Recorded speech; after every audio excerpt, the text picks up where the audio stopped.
Om Swastiastu.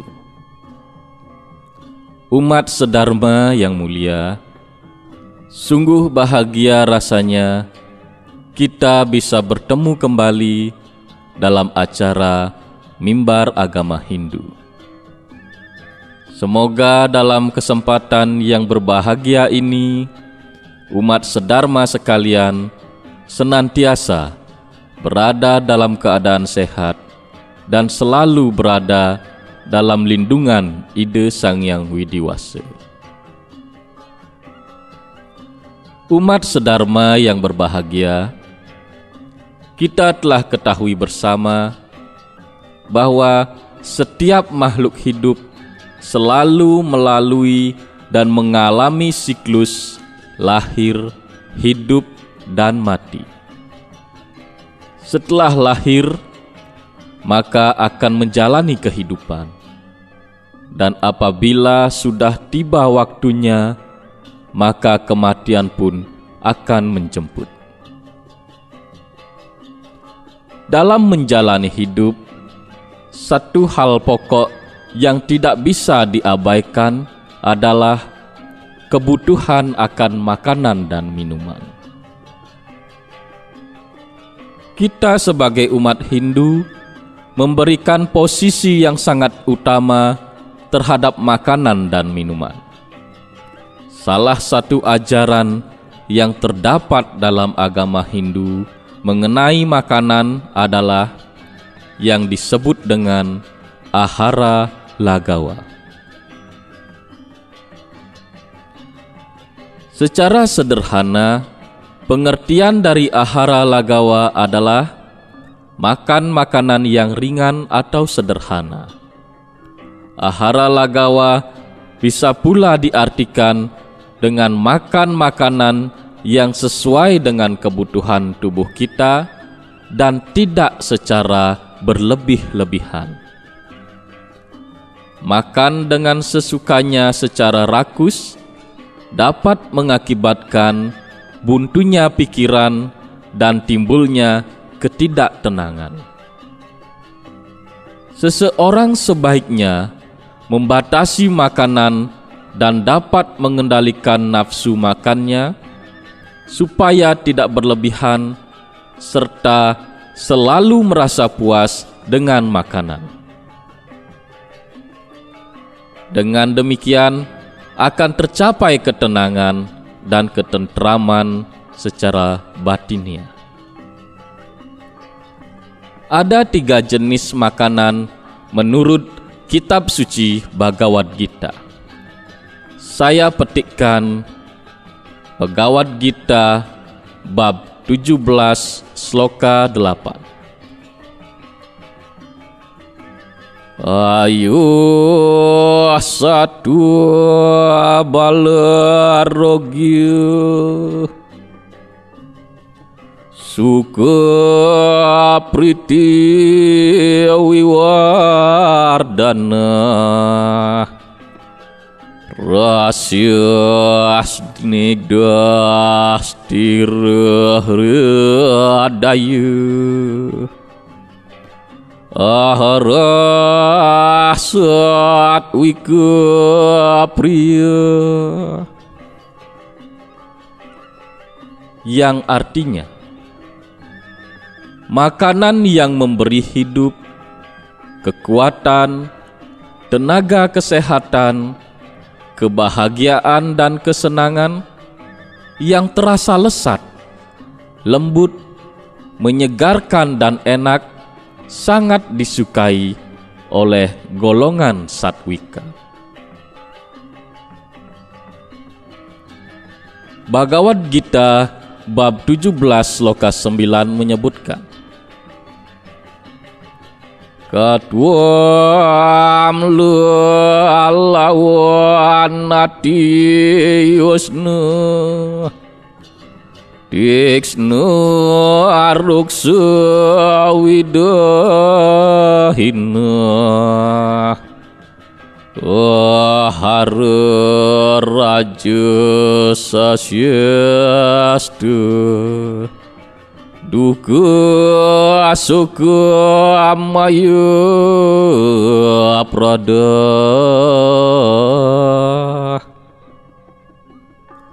yang artinya makanan yang pahit, asam, asin, pedas, banyak mengandung rempah, keras dan hangus, serta menyebabkan kesusahan, kesedihan, dan penyakit, disukai oleh orang yang bersifat rajas. Selanjutnya adalah Bhagavad Gita bab 17 sloka 10 menyebutkan, Yaitu ayamam gadu arasam putih prayu asidam jayat ucis damu api jam mediam bojanam tamasu priyam,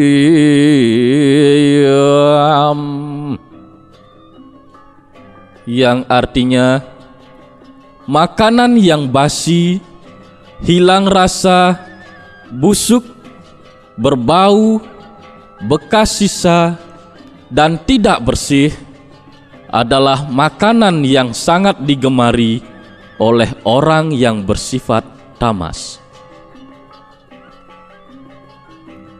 Ketiga jenis makanan seperti yang telah disebutkan dalam kitab suci Bhagavad Gita menunjukkan pula kualitas diri seseorang, apakah memiliki kecenderungan sifat satwam, rajas, ataukah tamas.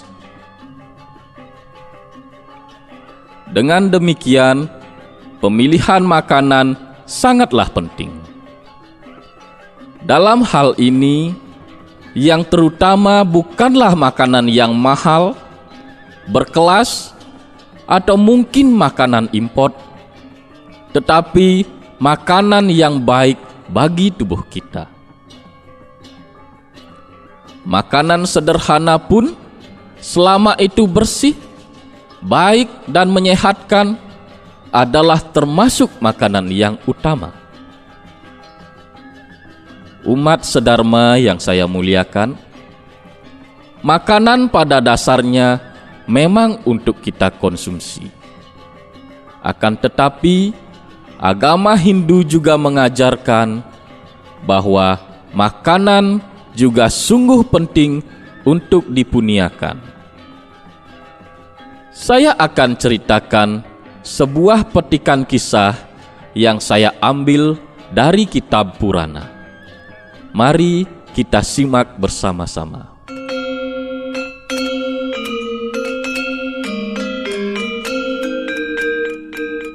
Terdapatlah seorang raja yang bernama Suwahu. Beliau berwajah tampan, jujur, dan memiliki beberapa sifat baik. Beliau juga seorang pemuja Wisnu. Tak seorang pun di dunia ini mampu menandingi pengabdian Suwahu kepada Dewa Wisnu. Adapun istri dari Suwahu bernama Takshi. Suwahu melakukan berbagai jenis yadnya.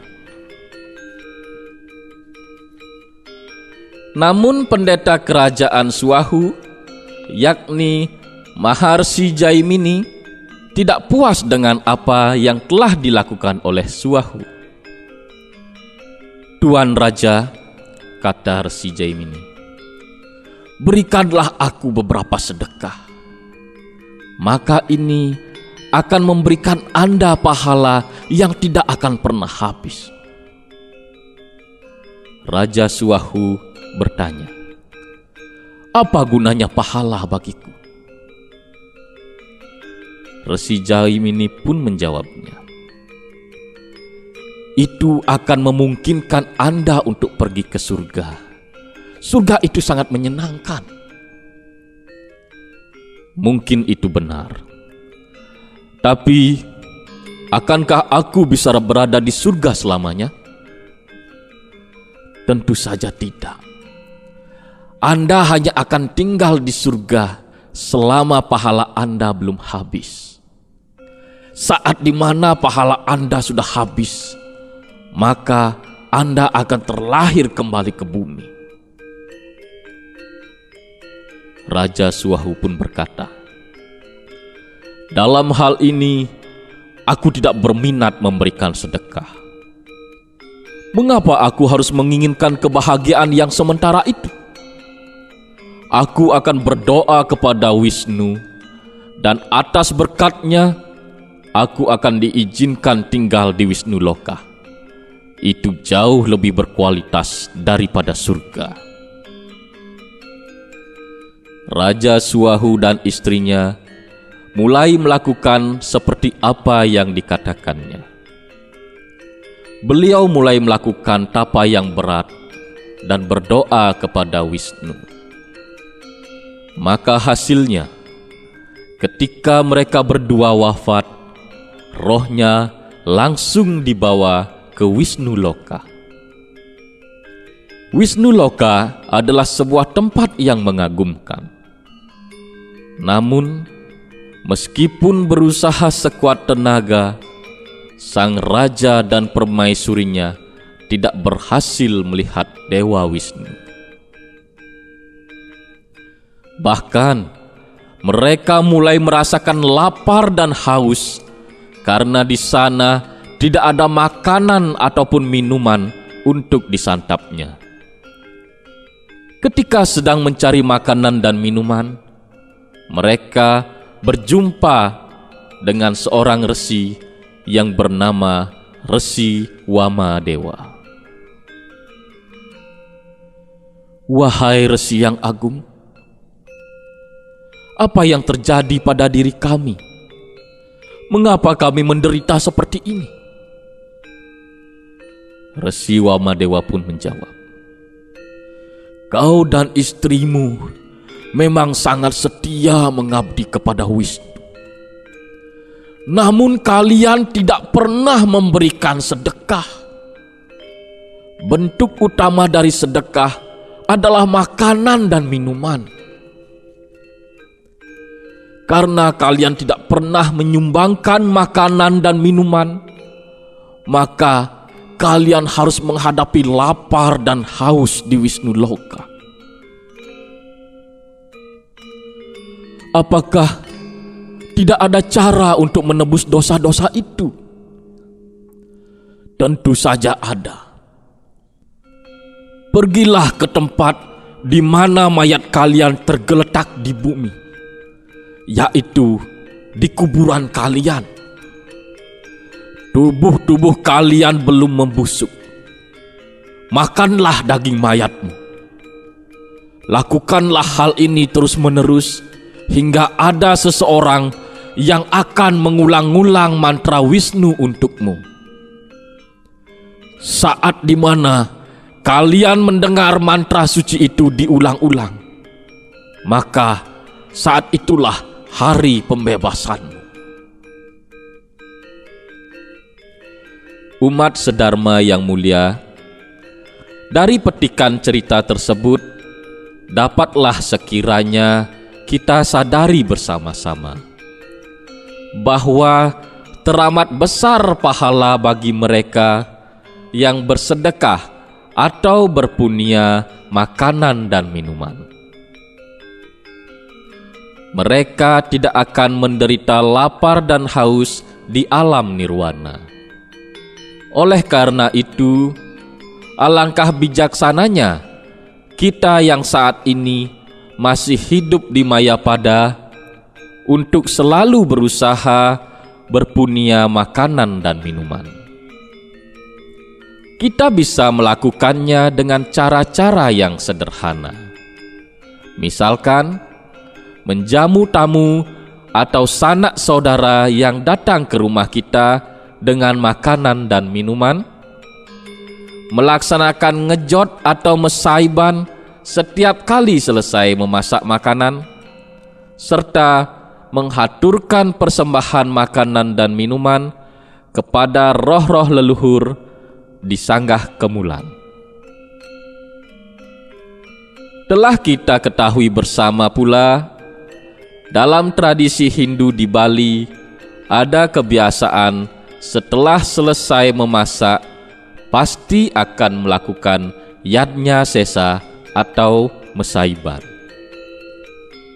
Adapun tujuan dari pelaksanaan yadnya sesa itu adalah sebagai persembahan kepada Hyang Widi yang disertai rasa bakti dan syukur karena beliau telah menganugerahkan makanan kepada umat manusia.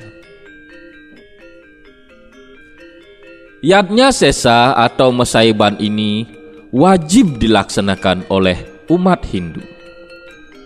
Hal itu ditegaskan dalam kitab suci Bhagavad Gita bab 3 sloka 13, yaitu Yajna sista asidna santu muasyante asaru akil bisai buanjate tetuagam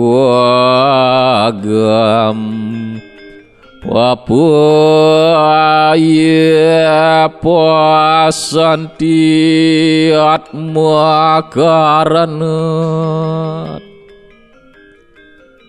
yang artinya ia yang memakan sisa yadnya akan terlepas dari segala dosa, tetapi ia yang memasak makanan hanya bagi diri sendiri, sesungguhnya ia memakan dosa.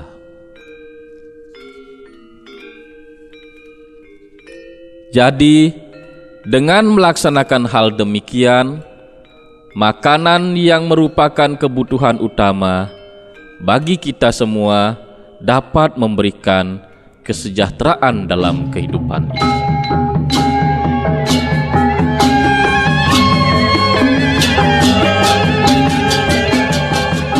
Sebagai penutup, saya akan lantunkan bait dalam kitab suci Bhagavad Gita bab 3 sloka 14, yaitu Anad bawanti abuatani Warjanya dan sambawa Yajnat bawati parjanyu Yajnat karma samud bawah,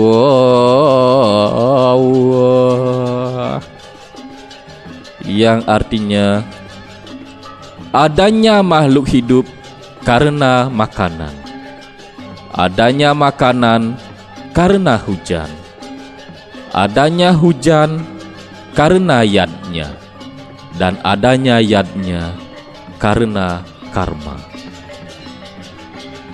Umat sedharma yang berbahagia, demikianlah yang bisa saya sampaikan. Semoga berkenan dan bermanfaat bagi kita semua. Apabila ada kesalahan yang kurang berkenan di hati umat sedharma sekalian, saya mohon maaf yang sedalam-dalamnya. Om Santi Santi Santi Om.